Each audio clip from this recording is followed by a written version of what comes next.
नमस्कार, मी Sujata. Social worker Sujata ह्या YouTube चॅनलवरती तुमचं मनापासून स्वागत करते. समाजामध्ये अनेक आपराधिक घटना या घडत असतात. त्यामुळे मन हे खूप खिन्न होते, दुःखी होते, घाबरून जाते.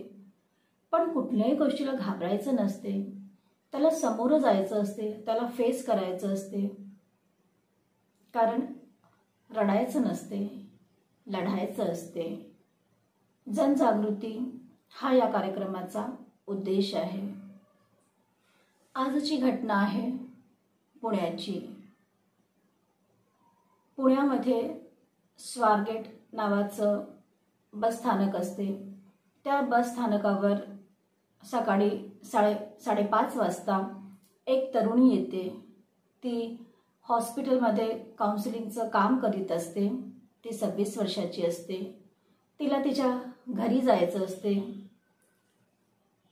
फलटणला ती बस शोधाशोध करत असते, पण तिला कुठेही बस दिसत नाही. ती इकडे तिकडे बघत असते. तेव्हा तिच्याजवळ एक गृहस्थ येतो आणि तो तिला विचारतो, ताई कुठे जायचं आहे तुला?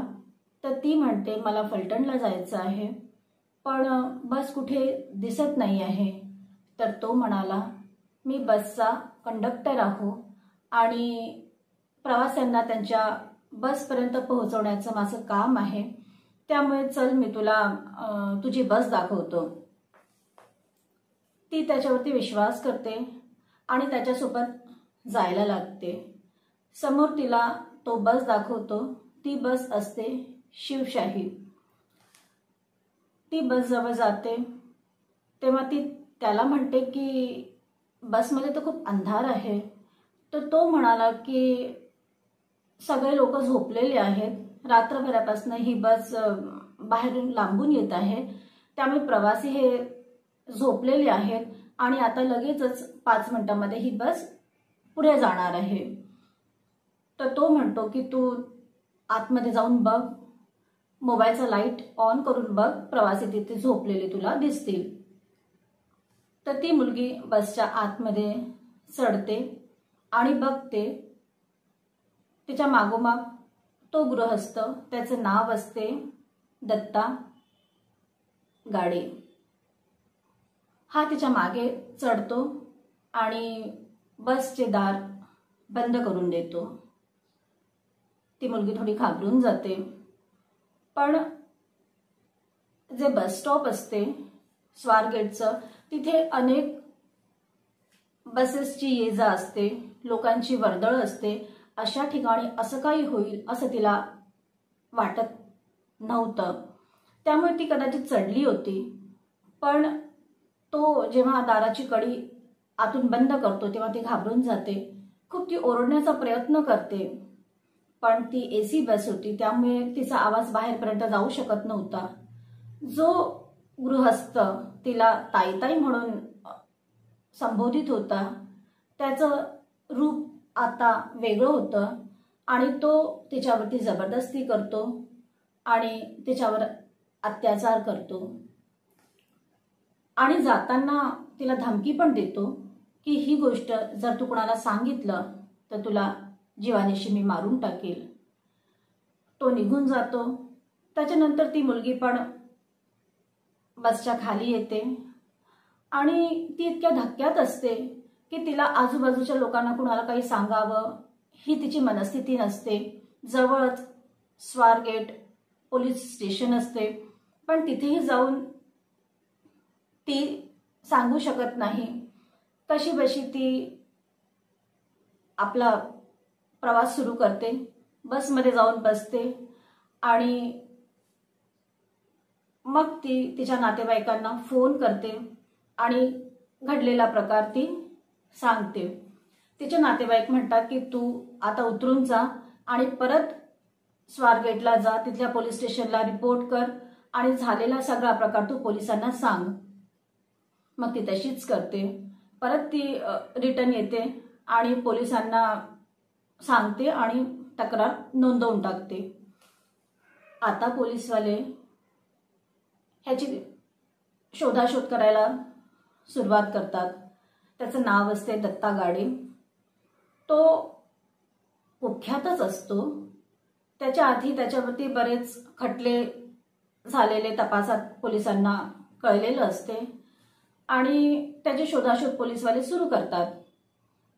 तो हा सगळा प्रकार करून आपल्या घरी जातो आणि अशा पद्धतीने वागतो जसं काही झालंच नाही. आणि त्याच्या घरी सगळं कुटुंब असते, त्याची पत्नी असते, मुलगा असतो, आई बाबा असतात, त्याचा भाऊ असतो, संपूर्ण कुटुंब त्याच्यासोबत राहत असते.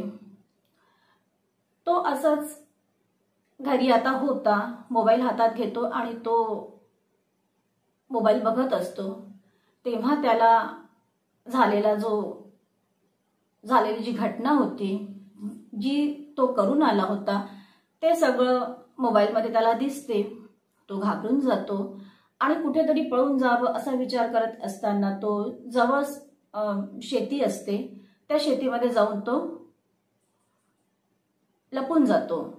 आणि मग 2 दिवस होऊन जातात. तो शेतीच्या आतमध्ये दडून बसलेला असतो, कारण त्याला आता भीती वाटत असते की पोलीस त्याच्यापर्यंत पोहोचतील. पण 2 दिवस होऊन जातात. तो ना जेवलेला असत आणि ना त्याला पाणी मिळत. त्यामुळे तो उपाशी तापाशी एका ओळखीच्या लोकांकडे जातो आणि म्हणतो की मला भूक लागलेली आहे, मला काहीतरी खायला द्या तुम्ही.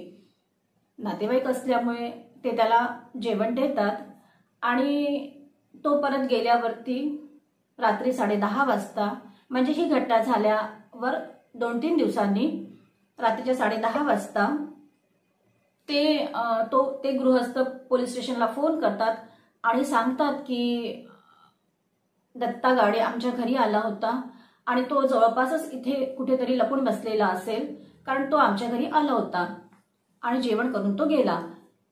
पोलीसवाल्यांची पूर्ण टीम आता त्याच्या गावाच्या जवळपास जाऊन धडकते आणि प्रत्येक शेतीमध्ये इकडे तिकडे त्याची शोधाशोध सुरू करते. आणि असंच शोधत असताना तो सापडतो, कारण तो खूप लांब कुठे गेलेला नसतो, तो त्याच हद्दीमध्ये फिरत असतो. त्यामुळे तो लवकरच सापडला. पोलीसवाले त्याला घेऊन हॉस्पिटलमध्ये जातात, त्याचं मेडिकल करतात आणि त्याला कोर्टमध्ये हजर करतात. पोलीसवाले आता प्रेस कॉन्फरन्स करतात आणि लोकांना सांगतात की आम्ही याला कशा पद्धतीने पकडलेलं आहे आणि लगेचच लवकरात लवकर फास्ट ट्रॅक कोर्टमध्ये त्याला हजर करू आणि लवकरात लवकर याच्यावरती खटला चालवू. गुन्हेगाराला शिक्षा ही मिळायलाच हवी आणि प्रयत्न हा असेल की लवकरात लवकर त्याला शिक्षा मिळावी. दत्ता गाडे हा कुख्यात अपराधी असतो, कारण त्याच्यावरती वेगवेगळ्या ठिकाणी गुन्हे नोंदवलेले असतात. लूटपाट, चोरी, चेन स्नॅचिंग असे प्रकार तो करतो. 2019 मध्ये त्याने गाडी घेतली होती आणि तो टॅक्सी चालवायचा. त्या टॅक्सीमध्ये एक वयस्क स्त्री बसलेली होती. तिने सोन्याचे चांदीचे दागिने घातले होते आणि ते तो पाहतो. त्याला असं वाटलं आता हिचे सगळे दागिने आपण ओढून घ्यायला पाहिजे. तो सुरी काढतो, त्याच्या गळ्याला लावतो आणि म्हणतो की जे दागिने घातलेले आहेत ते मला तू देऊन दे. ती स्त्री सगळे दागिने त्याला देऊन देते. कसं आपला जीव वाचवते ती आणि पोलीस स्टेशनला जाऊन ती रिपोर्ट करते. अशा पद्धतीत अशा प्रकारे खूप साऱ्या गुन्ह्यांमध्ये तो अडकलेला असतो.